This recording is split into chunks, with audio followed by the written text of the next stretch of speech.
Hello and welcome to the wonderful world of teaching.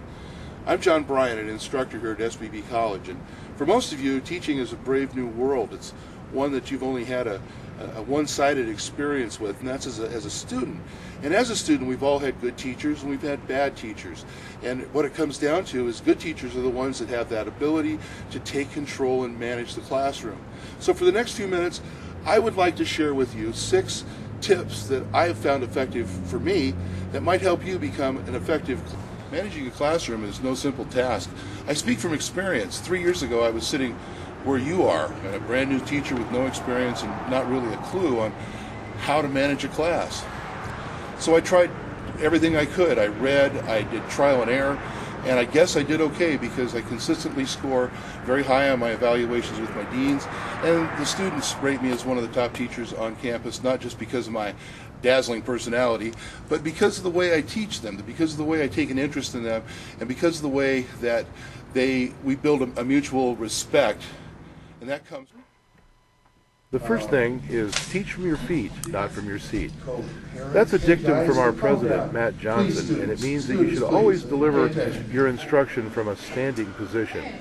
It establishes you as the person in control of the room, the expert delivering the important information. It puts you in charge. It makes you the man or the woman in control of that classroom. The second thing is get off to a good start. It's important that you set down some rules. There's a honeymoon period with any class, and that honeymoon period is going to last only as long as it takes them to figure out just how far they can push you, just how much they can get away with.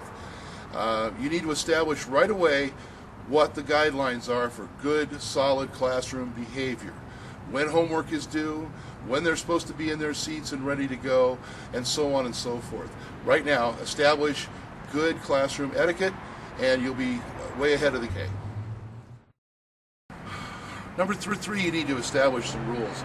Do that the very first day. You need to let them know exactly what you expect from them in terms of classroom behavior and rules for turning in your homework, rules for assignments, rules for tests, and so on and so forth. Make sure they understand the need for the rules and the rationale behind it. But not only that, but make sure they understand the concept. Number 4, you need to over-prepare your lesson plan.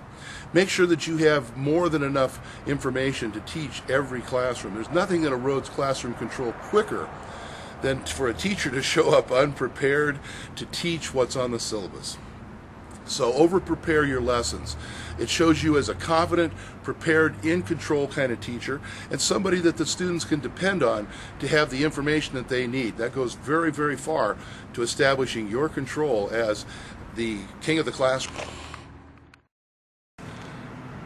Number 5, learn their names. That's really important. Calling a student by his or her name early in the term makes the student more comfortable in the classroom. It makes them feel engaged. It makes them think you care. And really you do. I know that's one of the hardest things for me to do, is to learn their names, but it's very, very important. It also lends more power to your commands, since identifying a student by name as a source of a disruption or as a source of someone to praise goes a lot farther than merely suggesting that the group behave or that, hey, you did a good job. So learn their name. That's going to have to. Finally, be firm and consistent. A firm teacher helps students feel safe and secure in the classroom, and being firm at the outset allows you to soften your demeanor and remain effective as time progresses with your class. Being lax at the outset makes it very difficult to change because the students already know the kinder, gentler teacher, and they're not going to react to you as positively. They perceive it as being something personal. So be firm at the outset, set the rules down, be a firm teacher, be consistent. Consistently enforce the rules. If you put these simple techniques into practice, you'll be well on your way to becoming an effective instructor. Simple, right? Of course it sounds simple, and truly it is simple. It's also one of the most important things that you can do for yourself as a teacher. Maintaining order in the classroom is one of the biggest challenges for new teachers. Easier.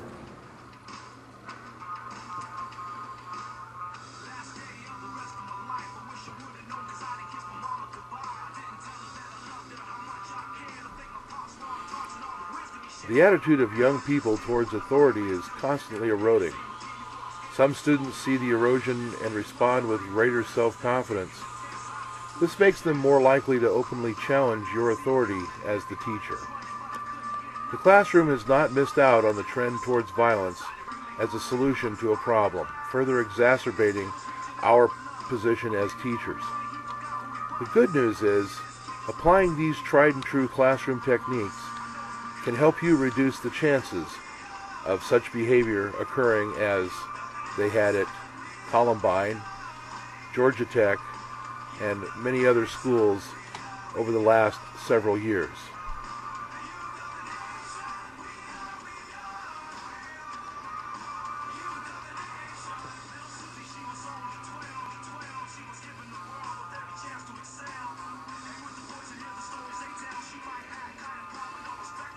These techniques are central to the established practices of classroom management and are essential to establishing and maintaining your authority in the classroom. Thank you for your kind to be teaching.